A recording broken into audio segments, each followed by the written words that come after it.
La nécessité pour l'homme d'être affaibli, diminué, brisé, vidé se justifie.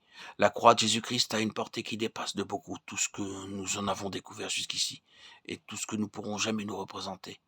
Les profondeurs de notre nature ont été vues à la croix comme nous ne les avons jamais vues et le problème qu'elle pose y a été tranché souverainement et pour toujours. Toutes ces forces subtiles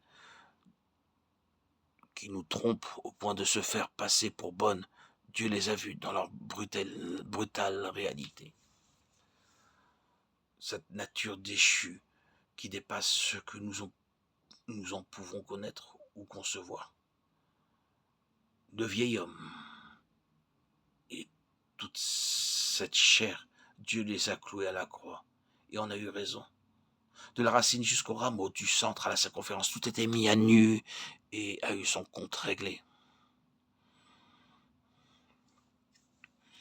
Ce fut une révélation pour Paul quand Dieu lui fit comprendre le pourquoi de cette écharpe dans la chair.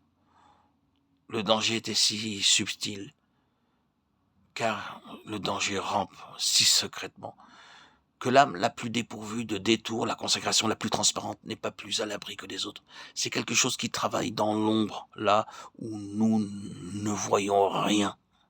De là, pour Dieu, cette impérieuse nécessité de rendre la croix continuellement réelle et expérimentale dans notre vie, pour avoir raison de cet élément-là, pour nous briser, pour nous vider et nous faire parvenir à cet état de faiblesse et de dépendance consciente qui a un tel prix à ses yeux.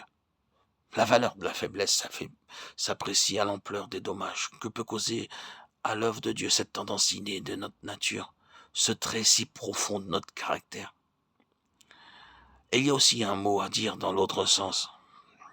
À côté de cette nécessité de la faiblesse, la nécessité de la force est tout aussi réelle et tout aussi impérieuse. Fortifiez-vous, nous est-il dit. Et cette parole n'a certes pas moins de poids que les autres. Mais de quelle nature est cette force? Dans quel domaine doit-elle s'exercer? Fortifiez-vous dans le Seigneur et par sa force toute puissante. Éphésiens 6:10. Cette force-là ne sera jamais notre possession personnelle. Elle ne fera jamais partie de nous-mêmes. Le Seigneur veillera toujours à ce qu'elle reste sous sa garde, de façon à ce que notre relation avec lui se maintienne constamment sur une base de dépendance et de foi. Nous ne pourrons jamais prendre le large avec la force du Seigneur et l'employer à notre guise, comme si c'était la nôtre. Fortifiez-vous dans le Seigneur. Or, voici au fond à quoi tout se ramène. L'homme doit marcher selon le cœur de Dieu. Il y a un homme en qui toute la puissance de Dieu peut habiter sans danger. Il y a un homme dans lequel la puissance divine peut demeurer dans sa plénitude sans courir aucun risque. Cet homme est dans le ciel, cet homme n'est pas ici-bas. La puissance de Dieu ne peut pas demeurer en nous sans danger. Il fut merveilleusement soutenu jusqu'à ce qu'il devint puissant, jusqu'à ce que, quel dommage qu'il ait fallu ici faire intervenir cette conjonction. Elle laisse entrevoir de si redoutables possibilités. Le dernier mot de l'histoire dans le cas d'Ozias, c'est que Dieu dut l'abattre. Quelle conclusion terrible d'une vie si bien commencée. La grande leçon à en tirer, c'est que nous ne serions sans péril, sans péril,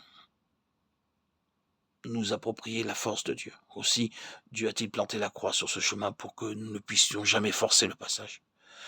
Dieu ne peut pas permettre une chose comme celle-là. Si nous passons outre, nous serons brisés.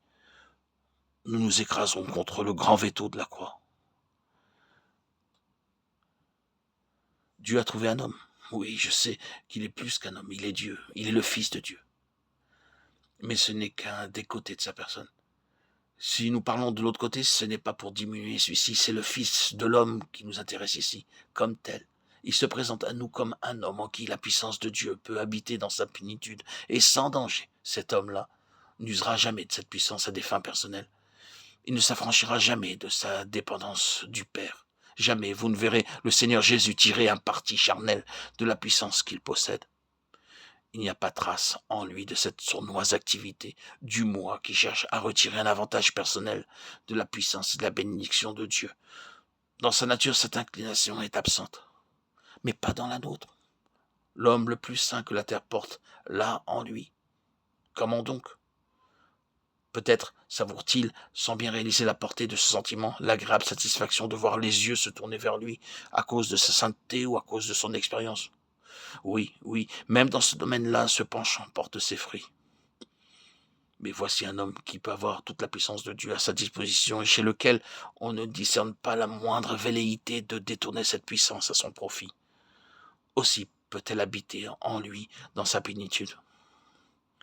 Voici d'ailleurs quelques références qui établissent clairement qu'à cet égard, il est bien l'homme selon le cœur de Dieu. Vous pouvez chercher les passages si vous voulez, Acte 17:31. Il a fixé un jour où il jugera le monde, selon la justice par l'homme qu'il a désigné. Quel est cet homme? De Timothée 4:8. Désormais, la couronne de justice m'est réservée. Le Seigneur, le juste juge, me la donnera dans ce jour-là. Revenez en arrière maintenant à Romains 2:16. Au jour où, selon mon évangile, Dieu jugera par Jésus-Christ les actions secrètes des hommes. L'homme qu'il a désigné pour juger le monde avec justice, le Seigneur, le juste juge, en ce jour-là. Quel est ce Seigneur, ce juste juge? Jésus-Christ, l'homme que Dieu a désigné. S'il vous faut d'autres témoignages, lisez en entier le chapitre 5 de l'évangile de Jean. Et il lui a donné le pouvoir de juger parce qu'il est fils de l'homme. Verset 27.